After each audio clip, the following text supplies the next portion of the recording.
I've traveled all over the world covering fashion tech, and there's nothing like the maker community in Canada, and especially here in Calgary.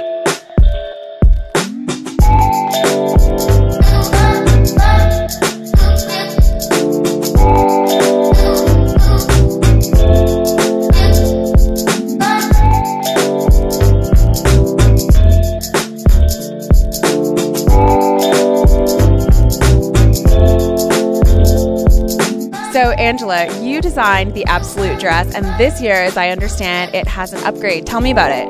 Well, this year we created a drink scanner to go with the dress, so you can have your Absolute Martini scanned and the dress will change color to match the drink. Oh, fantastic.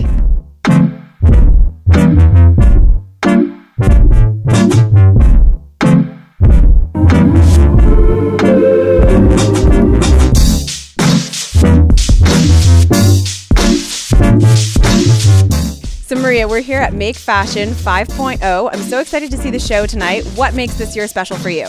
It's so special, Amanda. 5 years now. We have designers from the first year showing the runway, which is what made MakeFashion international. And now we have even drones on the runway. We have the team is here from Toronto, and we also have the very first Indigenous fashion tech garments. So I'm super excited to see it. I'm super excited too. Good luck tonight. Thank you so much.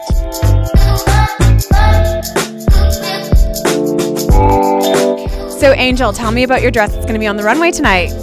My dress is called The Matriarch Speaks, and it's a commemoration to our grandmothers. It's a traditional dress, which is what the Indigenous women would wear when they were showing the grace and poise of being an Indigenous woman.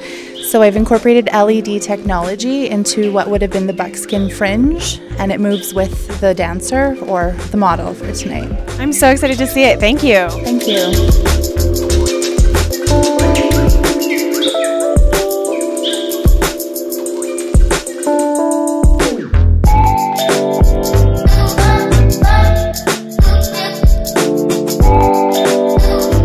So Chris and Kyle, as I understand, you collaborated on a new version of Lumen Couture. Tell me about the upgrade. So the hat last year was so beautiful, and I was really inspired by it, and I thought, hey, I'd love to join the team and take it to the next level design-wise and really bring it into like a beautiful My Fair Lady meets Blade Runner place. Yeah. And how did the tech get an upgrade, Chris? The tech is smarter, lighter, and just better. This year we're doing real-time projection mapping inside the hat. It has a PC inside the hat, and the weight is about half, and the battery life is about double. Fantastic. Good luck on the runway. Thank you.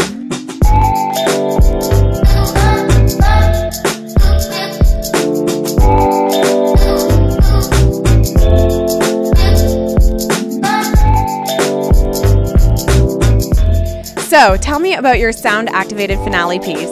My dress is Artemis orchestrating the Milky Way, and the story behind it and my inspiration is Artemis running late to a ball and had nothing to wear, so she reached down and cut herself a few yards of the Milky Way.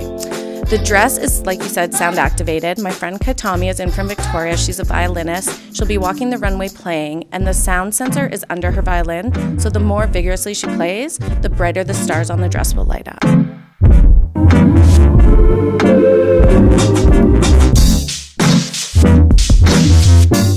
So Hillary and Lindy, we meet in Calgary. Tell me about your garment that's going to be on the runway tonight.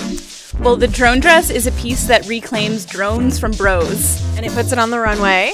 Yeah, and so the garment is also really looking at, you know, what server rooms could be like if they were going to a wedding. Interesting mashup. Well, good luck on the runway tonight. Thanks so much.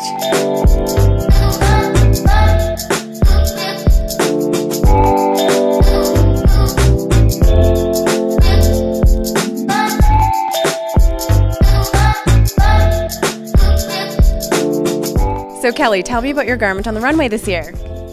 The dress, it's a Hutterite-inspired wedding dress. I grew up in a Hutterite colony in Manitoba, and I wanted to take the form of that and the old-fashioned style and just amp it up a little. So I created a beautiful lace overlay and then put some Hunger Games-inspired lights underneath it.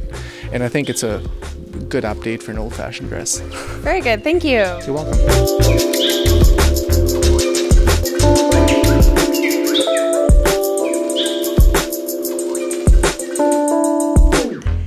So Lauren, welcome back to Make Fashion 5.0. Tell me about your garment this year. Well, this year it's called Aurora, and it has lights on the pants that fade from red to green to blue and back around, and it has some lights on the sleeve that are controlled by a heart rate sensor, and it will link to my heartbeat.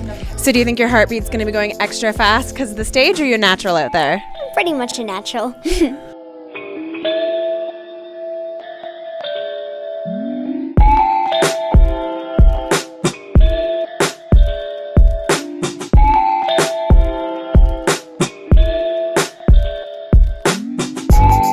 So Teddy, tell me about your garments on the runway today.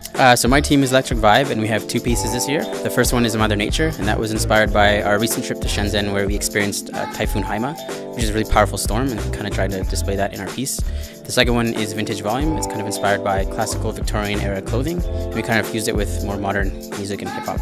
Great, good luck today on the runway. Thank you.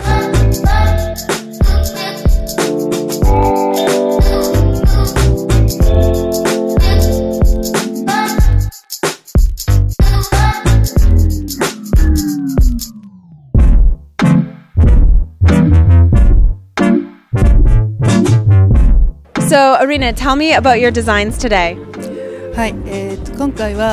This year I brought a piece of wearable art titled Double Vision.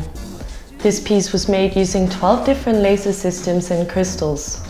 This new design allows electricity to flow through the panels, changing color from white to translucent. The design portrays a very shy girl afraid of expressing her feelings, but as she becomes more familiar with her surroundings, she gradually learns to articulate her emotions.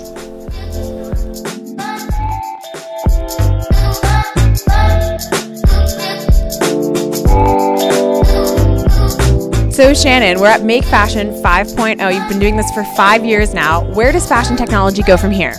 Yeah, I think fashion technology is just growing into itself right now. In the beginning, it was largely an experiment, but we're starting to see real applications for it in industry. We're starting to see real applications for it from an educational perspective. So I think in the next 5 to 10 years, it's going to be a really interesting ride. Like as things develop and things change, I think the world is starting to wake up to the fact that we're doing something that is relevant. Great, good luck tonight. Thank you.